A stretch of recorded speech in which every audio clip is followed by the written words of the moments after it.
Syedaralun, turnamen Piala Ketua DPRK Biren yang dimulai sejak Senin 21 Agustus 2023 lalu, diikuti 16 tim berakhir pada Selasa 5 September 2023. Kesebelasan Putra Blank akhirnya menuntaskan laga pamungkas dan meraih juara pertama pada pertandingan final turnamen Ketua DPRK Biren Cup 2. Setelah berhasil mengalahkan Pesangan Raya lewat adu penalti mati dengan angka 5-4-1-1.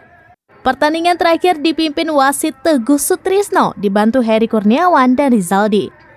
Bermain di hujan gerimis sejak menit awal, kedua tim mencoba melakukan penyerangan, namun berbagai upaya gagal membuahkan hasil. Ritme dan gaya permainan kedua tim menjadi tontonan menarik bagi hampir 5.000-an warga Biren menyaksikan laga final. Kemenangan Putra Kota Blank lewat adu penalti mati marka akhir 5-4-1-1. Putra Kota Blank mendapatkan hadiah uang tunai 30 juta rupiah ditambah medali. Sementara Pesangan Raya memperoleh 20 juta rupiah ditambah medali. Sedangkan top skor jatuh kepada Rahmat Koprol dari Kota Blank mendapatkan hadiah 1 juta rupiah.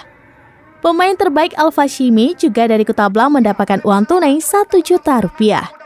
Hadiah diserahkan mulai dari Kejari Biren, Wakapolres Biren, Ketua DPRK Biren, dan PJ Bupati Biren Aulia Sofyan PhD.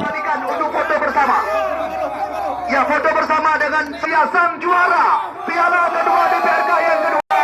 Ya, piala bergilir dan diabadikan untuk foto bersama. Dari Biren, Yusmandin Idris, Serambinews.com.